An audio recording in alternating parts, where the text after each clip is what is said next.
And Hey, hello, hey. everyone, and welcome into the Tim and Jim Show. I'm Tim Sohn here in Pennsylvania, as I like to say, with the bears, turkeys, and the occasional human being. And hello, Jim Fuse over there. How are you doing today?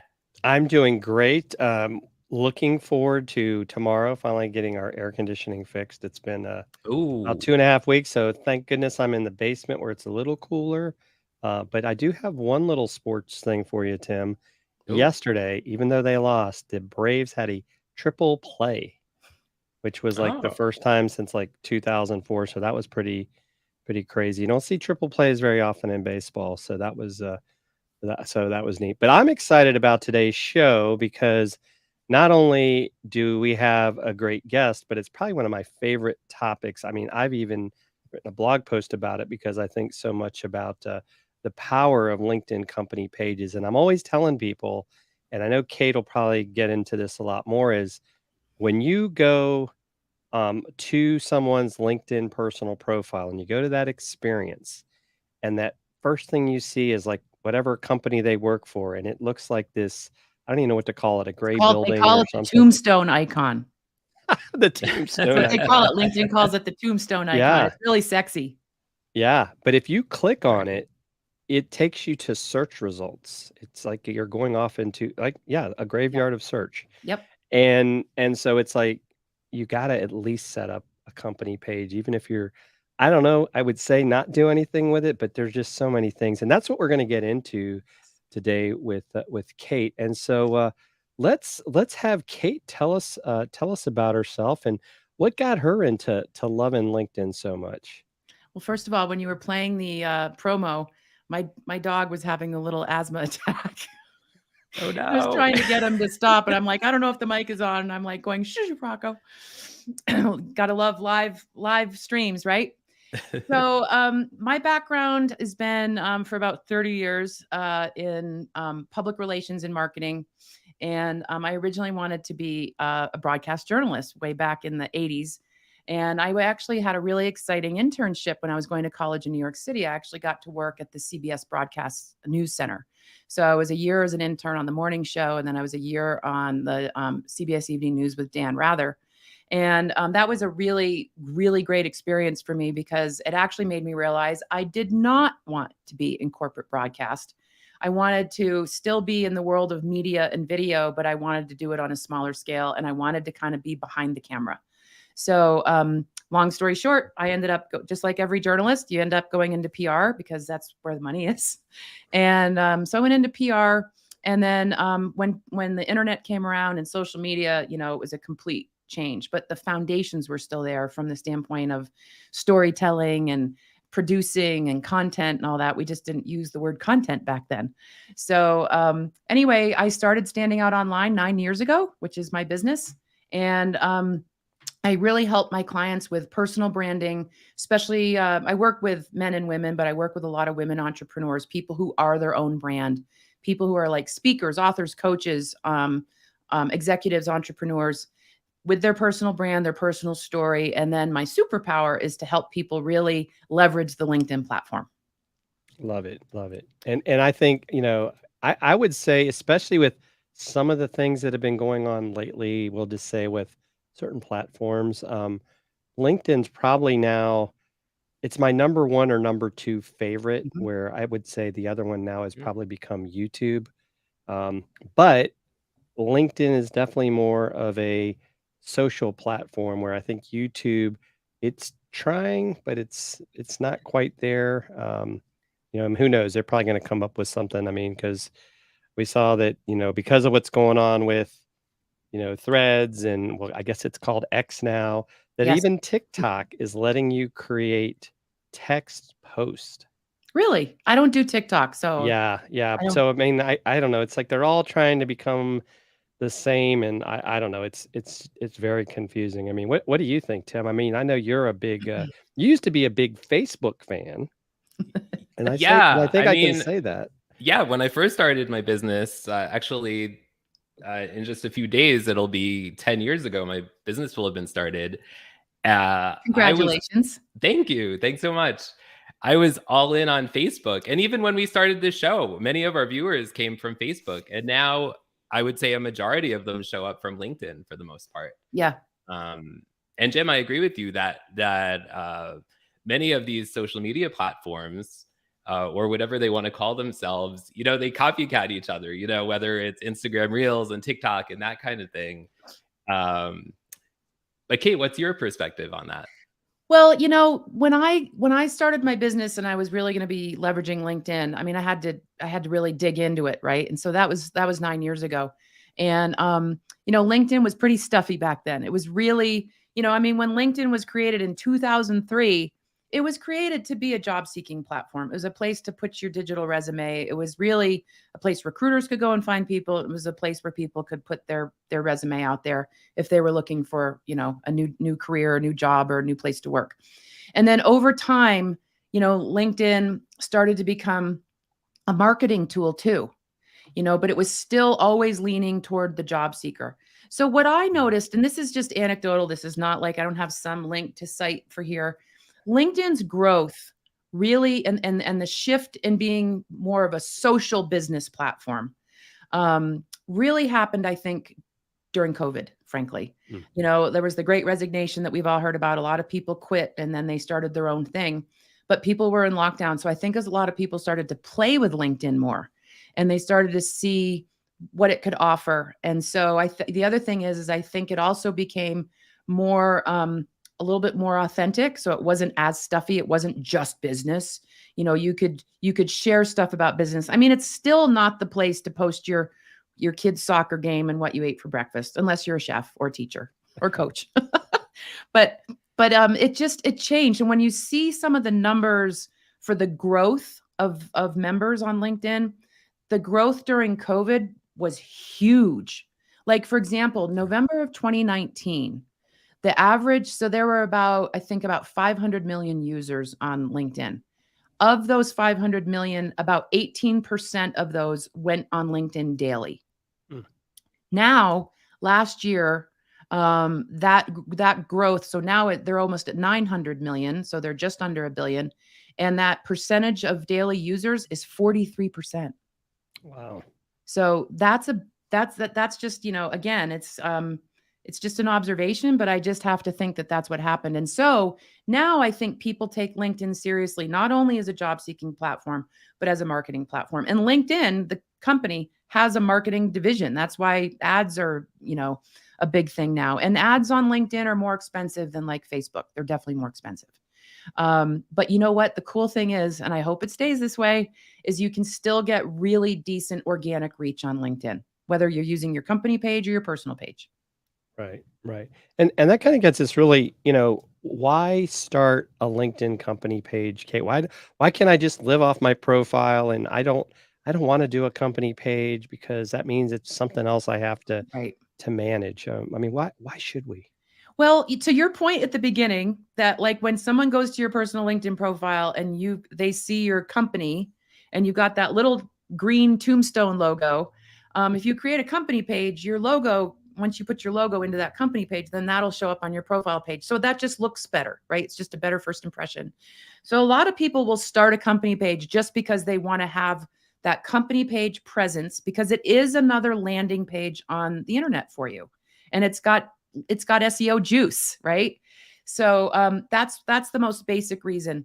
And, getting traction on company pages is a challenge. It's not like, in a Facebook business page, back when we did Facebook business pages, before it was pay to play, you could get a ton of traction on Facebook business pages. Then when it became pay to play, the organic reach dropped to like 2%. So on company pages, you can still get organic reach, but you have to really use your company page in conjunction with your personal profile page. And by the way, you can't even have a company page without it being attached to your personal profile. Some people think you can just have a company page and not have a personal profile page, and that's not true. So that is the other. And so again, you get the SEO juice, SEO, search engine optimization, by having another landing page. So if people Google your company, or they Google you, or they type in your name or company in LinkedIn search, then this is another presence for you to have. And because it's attached to LinkedIn, it might show up before some of your other landing pages, or even your website sometimes. So, and then you don't have to post a lot on a company page. Even if you posted consistently once or twice a week, that would be good enough. So I know it's one more channel, but if you're already using other channels and you're already repurposing your content, what's one more that you only have to do maybe once or twice a week? Right, right. And I think too, I found out about this from our friend Judy Fox Yes. last September when I was at People of Video in Albany, New York, and that's what really kind of got me on the company bandwagon because there's some benefits you get with your page, but you've got to get to what is it? I think 150 followers, Yes. Kate? Yes, you Yeah. have to get to 150 before you start showing up even on a search. Yeah. And what are some of those benefits that you get? Well, again, the SEO juice for sure. It's another landing page. The other thing is LinkedIn literally just changed the company page user interface within the last 4 to 5 weeks. I was waiting for it to come. It just hit me like 2 days ago. So I had to, knowing I was going to be on this show, I'm going back there to see if anything has drastically changed. And really, actually, what they did is they just made the editing capabilities on the back end much more user friendly. So that's a good thing.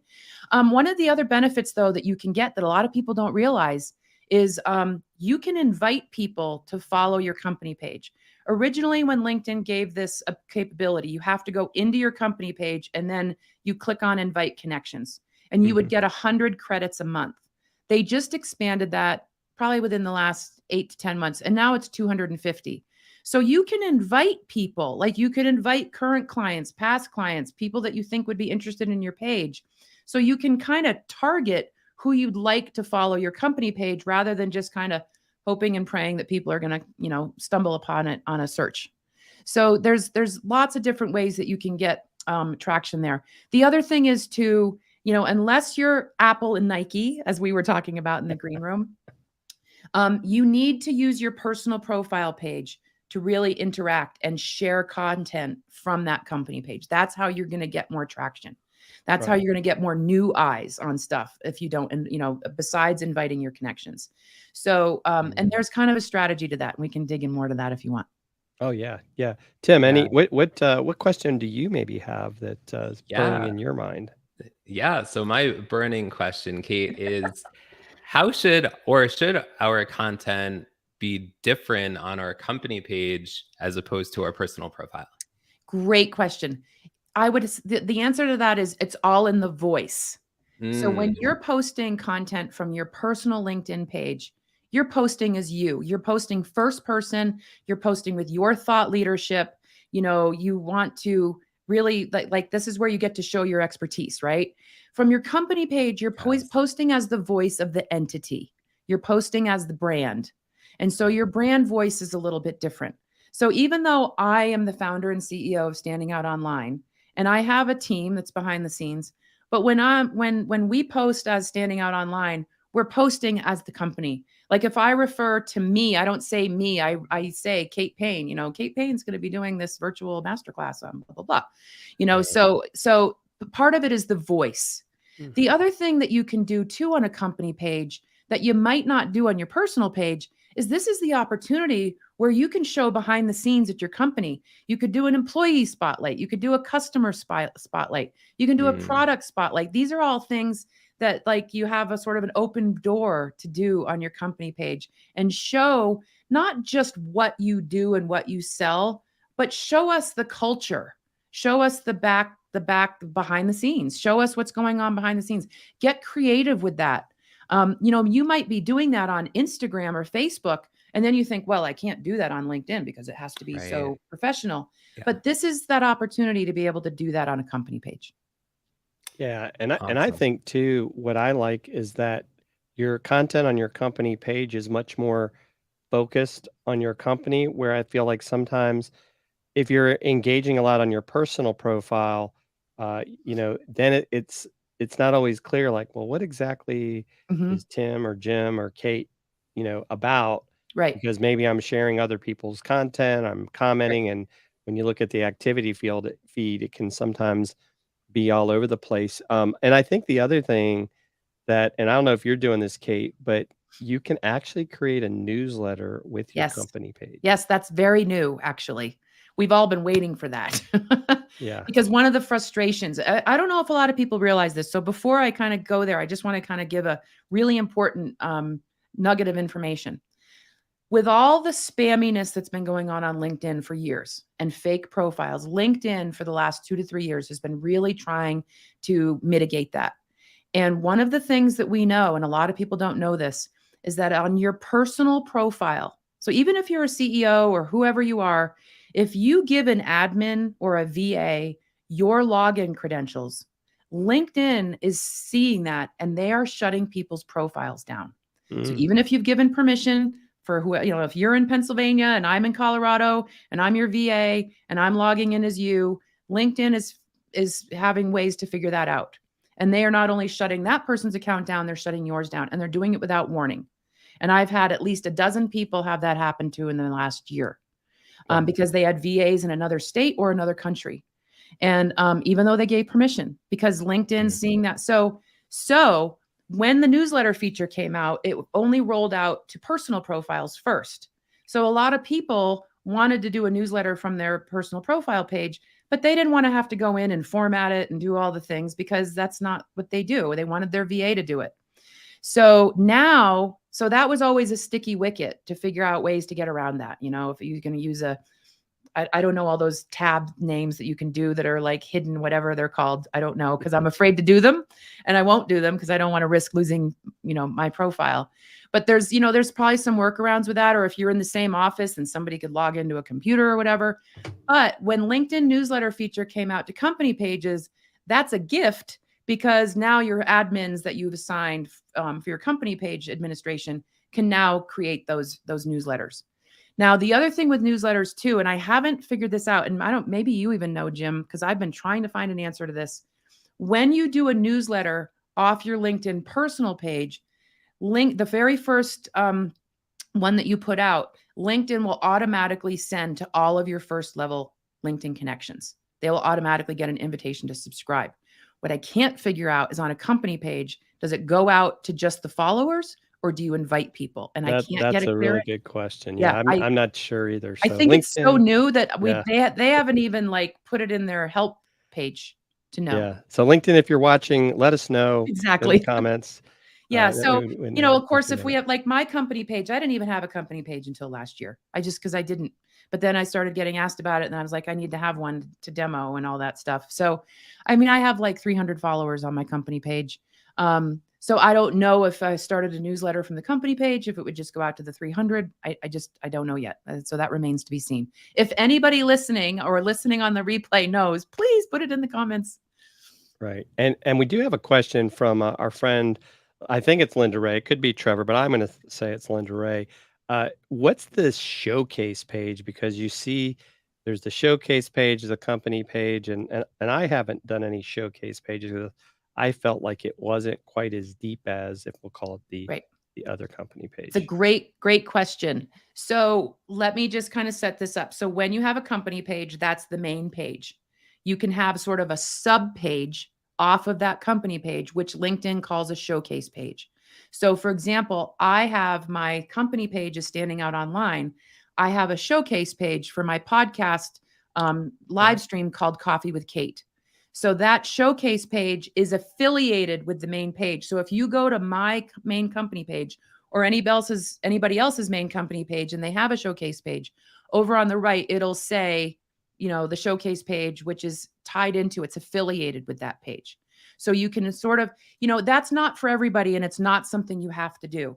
But if you had a brand that has 2 or 3 divisions, perhaps, a company that has that, you might want to have a showcase page for something that is, its own thing.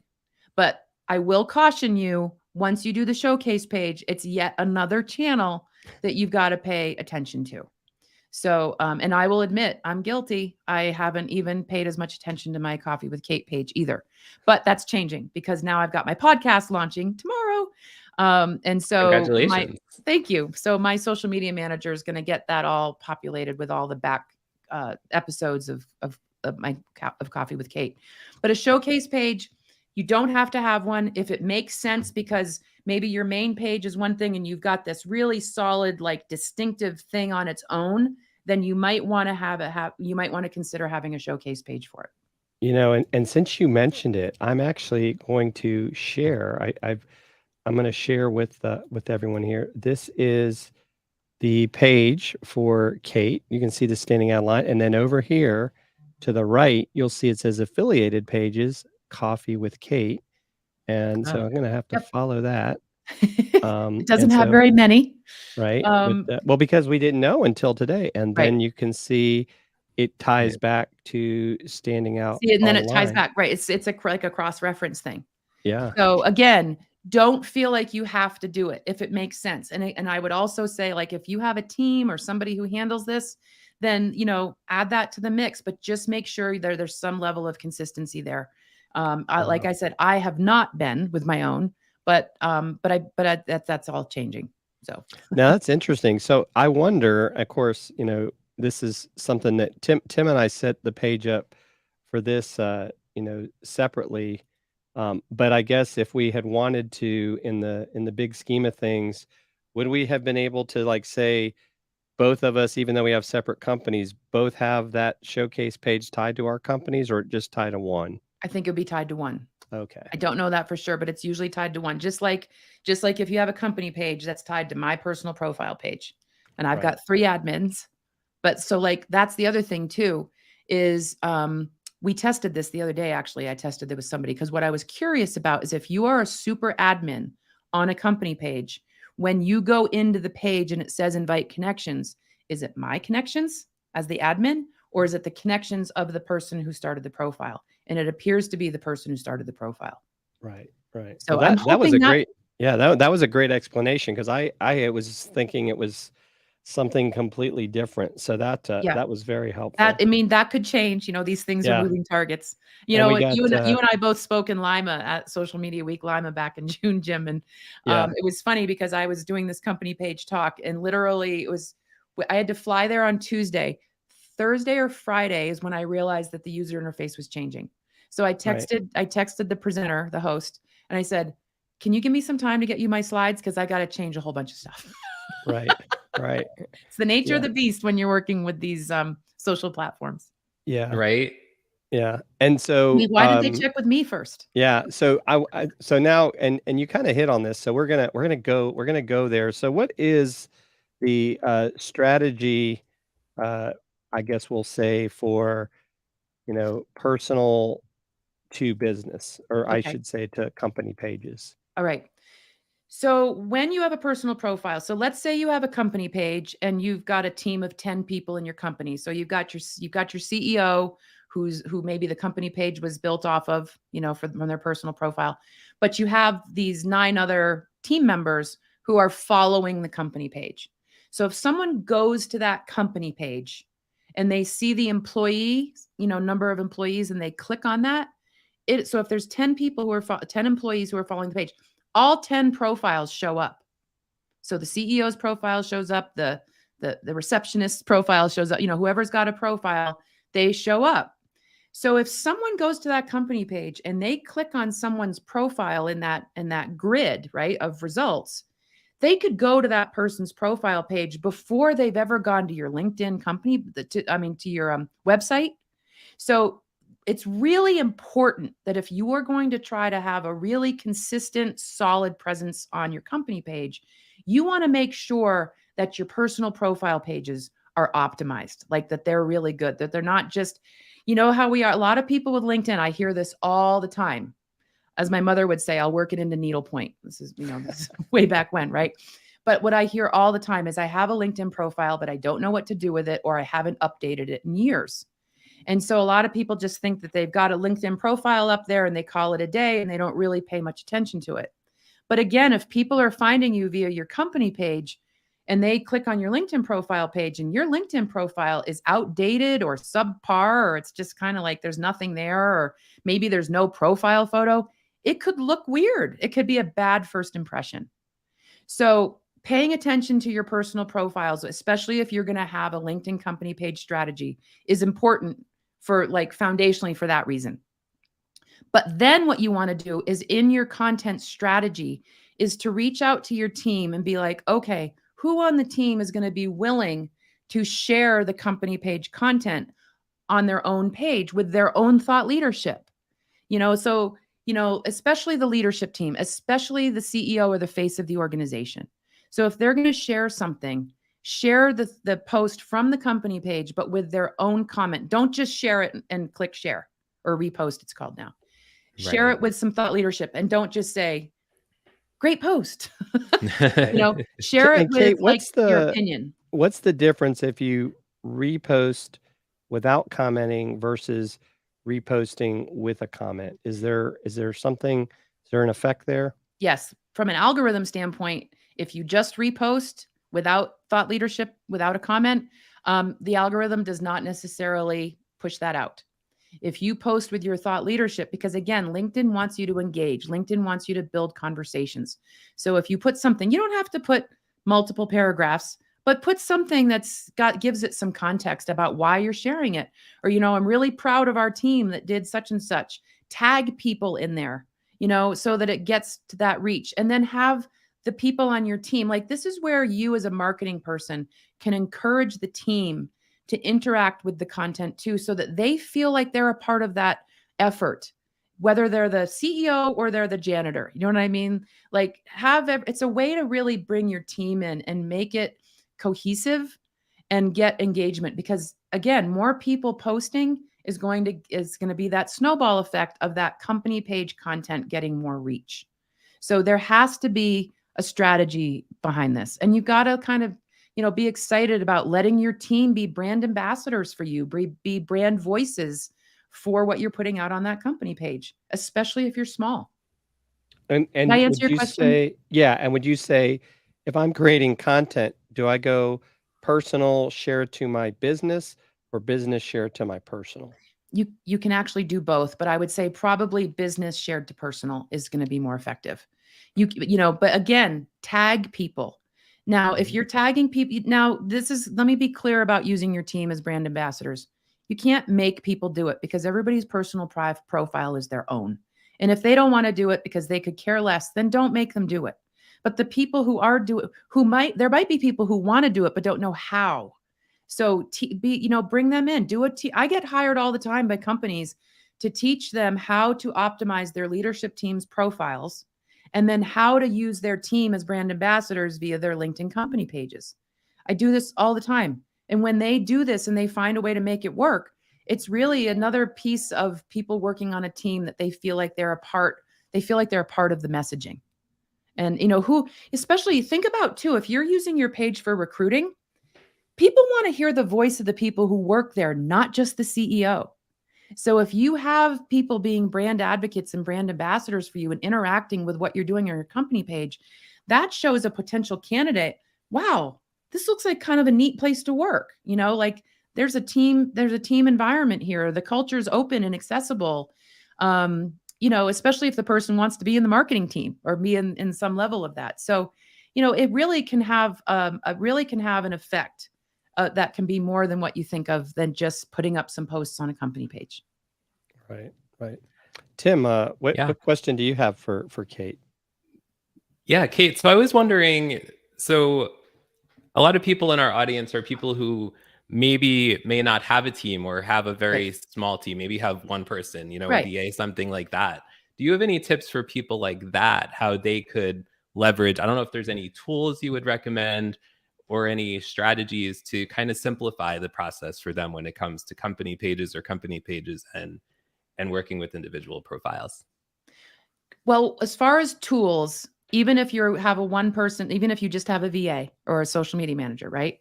Yeah. And I would hope that this VA would suggest this to them. You really should have a social media management tool, whether it's Buffer or Hootsuite or Agorapulse. Agorapulse is my favorite, or HubSpot or whatever.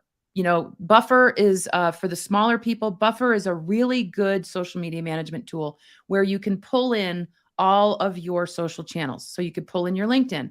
So if you wanted them to post as you on your LinkedIn personal page. You don't have to worry about all that. Don't giving them your login credentials. They could still post on your behalf in the background and curate content for you because they could post via the social media management tool, right? So that would be important because, you know, if you're a company page admin, you have direct access if that person makes you an admin. But to be able to do the voice of the LinkedIn personal side, you know, then that's a tool that you should consider as having a social media management tool. That's a lifesaver. Buffer is like $15 a month. So that's a doable tool, and it gives that social media management, that social media manager access, right? Yeah. As far as just content, this is where, you know, you can lean on your social media manager. Hopefully they know how to curate content, but it's sort of incumbent on them to understand that, you know, LinkedIn's a little bit of a little different animal. You can certainly repurpose what you're putting on your other channels on LinkedIn. Just remember, keep it as the voice of the entity, keep it professional-ish. You know, again, you know, there's behind the scenes stuff is great. Like if somebody's going to a trade show or they're going to a networking event or whatever, post some of that stuff, get creative, dig into the underside, do an employee highlight or a customer highlight. If you're going to do a customer highlight though, please, please, please ask them in advance. Don't surprise them by tagging them and putting up the post. Because some people who are clients don't necessarily want the world to know that they've worked with your type of service. You know, I can't, I mean, I've worked with celebrities, I've worked with people, and they don't want anybody to know that I've coached them on their LinkedIn profile. So, I mean, I'm not going to like put that out there. You know what I mean? I'm just not going to do it. I'm going to respect that request, and I'm going to have my integrity in that. So again, just think some of these things through. And remember, this is also like a PR tool. Like it's a conversational tool, but it's also a PR tool. This is how you can reach people and really try to open a conversation. Right. And I want to share something. We're going to share screen because I want to show people this is something that I think is fairly new that has become one of my favorite things. And this is what we call the following feature. So as a company page, you can now follow other companies. And so as an example, that's brand new, Jim. Yeah. That's brand new. I'm going to go in here and I'm going to put in Coffee with Kate. And you can spell. There it is. I now have that in my feed. And then I also got to make sure we put your other company, which is social. Don't make me mess up. What is it? Standing out online, but you're already following it because I can see it in the drop down. Okay. Yeah, okay. Like the third one down. So now, and this is where for all of you at home, these are in my feed ready for me to engage as my company. This is what Facebook used to do a really good job of with company pages. And so I used to love this feature. So if you're not following other companies, this is a great way to do it. So now you don't have to go look everywhere because I think it shows you every post from the companies you follow. It does. That's one place where you can actually see every post. Yes. You know, you still can't see every post on a LinkedIn personal profile. Yeah. Even if you go and click the bell. Yeah. So that to me right there is the reason to set up a page. Even if you don't do anything else, now you can follow, interact. And I think goes back to what you just said is now people are seeing that logo pop up in conversations. And then they're like, what is this? What is this company that keeps commenting? And I think that is just, you know, pure genius for companies to use. Yes, absolutely. And again, I'll just remind you, and I know I said this a little earlier, if somebody hears about your name or they hear about your company name and they go into Google or LinkedIn search and they type it in, your LinkedIn presence is going to show up. Sometimes it's going to show up before your own website. That's how much juice it has on Google. Yes. And so, you know, again, it's about first impressions. And if people, you know, I think we all think in the internet world, I think we think it's very linear. Like we create a website and we think everybody's going to find us through our website. And then when they get to their website, they're going to go to home, they're going to go to blog, like they're going to go through all the tabs. It doesn't work that way. You never know how someone might find you for the first time. So make sure that all of your presence across all of your channels is like fresh and up to date, because that's your first impression, and it could make or break if you don't have it, you know, if you don't have it be the best it can be. Right. And so we've got at the bottom of the screen here, folks, we've got all the places you can connect with Kate. But actually, I guess, Kate, you've now got this new spot. And tell us a little bit about this launch of this Coffee with Kate podcast. I'm excited to hear Okay. about Well, I that. started, it's a kind of a funny story. My first episode is about this. So back about 5 years ago, I knew that LinkedIn would come out with LinkedIn Live eventually. I didn't have any inside scoop. I'm just like, you know what? It's going to have live stream one way or another. So what they did though is they finally put out what you could add native video to a post on LinkedIn. Native video meaning you could add a video file. So, but it couldn't be longer than 10 minutes. So when they allowed you to like attach a video to a post, I thought, I'm going to create a show. I'm not ready to commit to a podcast. So I called it Coffee with Kate. And I started interviewing people on Zoom, and I would be about 8 minutes long. And I would ask a couple questions and leave a takeaway. And I called it Coffee with Kate, and I put out things about it. Anyway, fast forward, LinkedIn came up with LinkedIn Live. When you do a LinkedIn Live, you do have to subscribe to one of 5 third-party apps. StreamYard is my choice, which is the one you're using right now. And then, of course, you can stream to other places. So you can stream to your LinkedIn profile. You can stream to your LinkedIn company page. That's new, I think. Yes, I think that just happened. Yeah. I'm having a brain cramp. But you can also put, like, I'll stream to my YouTube, and I'll stream to my Facebook personal and my Facebook business. So you can concurrently stream. And so that was really cool. So anyway, I always interview people in my world, whether it's clients or in the digital marketing world. And I made it a show. And then I decided to turn it into a podcast. So it launches tomorrow, and it's called Coffee with Kate, Brewing Business Brilliance for Entrepreneurs. It used to be just about digital marketing, but now I meet so many fascinating people who are in the business world. And a lot of them are solo entrepreneurs like we are. So they all have brilliance that they bring. And so now it's fun to be able to interview those people. And it launches tomorrow on all the podcast channels. I saw the first one on Apple last night, and I'm like, "Woo, I made it."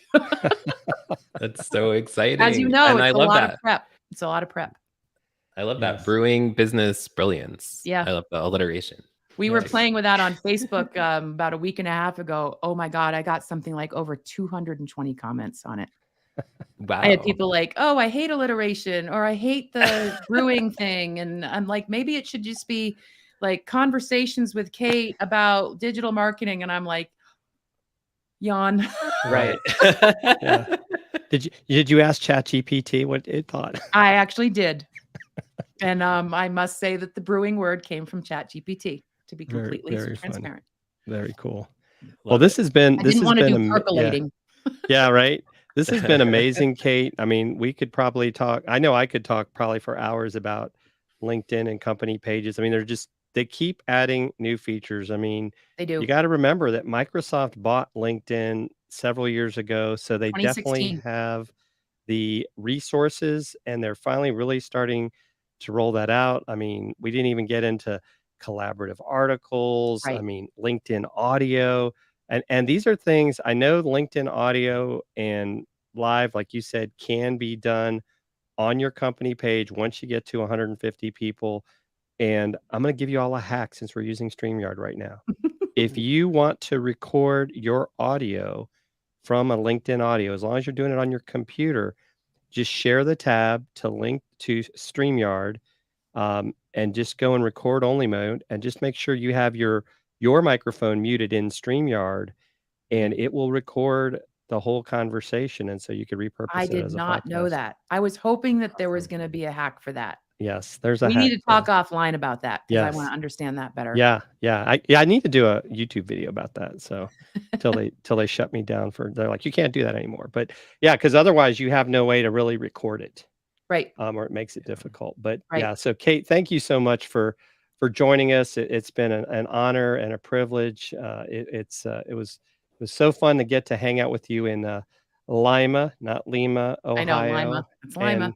And so next year, folks, June of 2024, you should join us, and maybe we can get Tim to come this time. That would be fun. keep trying Lima, to the get him. conference in Definitely be Lima is fun. small, but the speaker lineup is I phenomenal. like small. And you Yes. can learn so much in a small setting. So Yes. thank you for having me, both Jim and Tim. This was an honor. I hope I Yes. didn't talk too much. Thanks No, for being no, here. not I at get all all. excited. It was No. awesome. It I'm a was LinkedIn awesome. nerd. It was great. Jim, do you have anything coming up? No, I mean, my biggest thing coming up is in October.